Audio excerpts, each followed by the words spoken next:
All right, folks, we're here tonight working on this generator, Redbeard Custom Fab YouTube channel. Like, subscribe, friggin' share. What's going on here? You guys can see this engine here. So what we're doing here is we're going to clean these all up, grind them down, fillet weld them, and then we're going to fillet and crown weld them, and then we're going to go ahead and put some reinforcement. We got old High Rev over here tonight too. Everybody's out here tonight. So this side we've already prepped, and you can see we had to go pretty deep into this because it was pretty bad. As you can see on this corner, there's not a whole lot of metal there to work with. So we're definitely gonna have to fillet weld that and then reinforce it with another piece.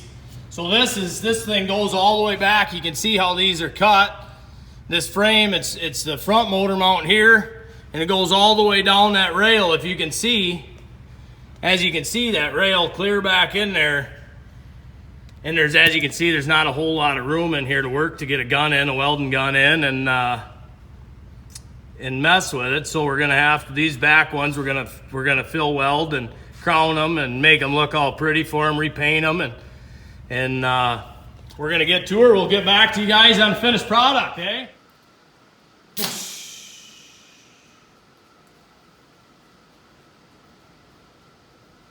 That's cold.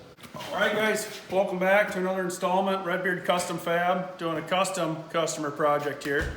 As requested, Solar Energy Systems, good company to work for. I don't know how well we can see it in here.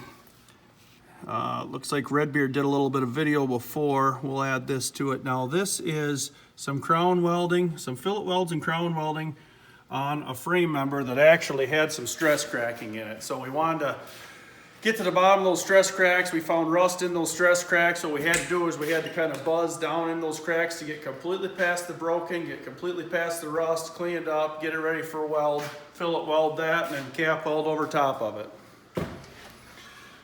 What you can see here is an engine mount. Now this engine mount was really stress cracking bad, kind of on the side here, and it was probably from just underneath this reinforcement plate all the way to the end was stress cracked and rusting real bad.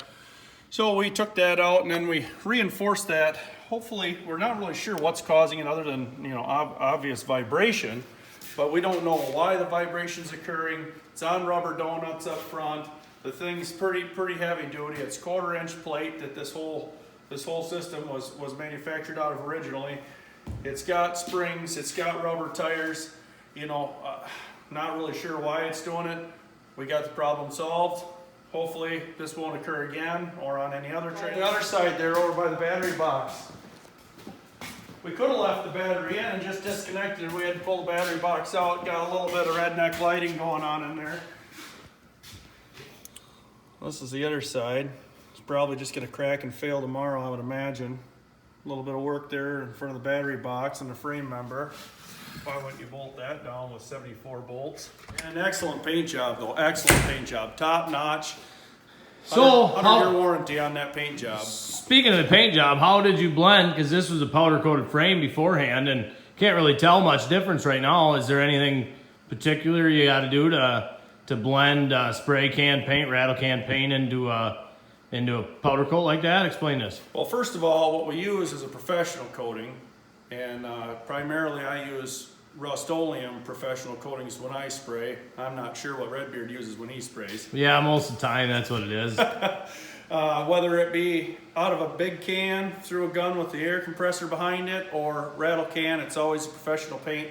Now, when we do it with the powder coat, you have to remove the powder coat before you can weld. It's probably going to bubble up and pop. Anyway, powder coating is very similar to like a plastic coating.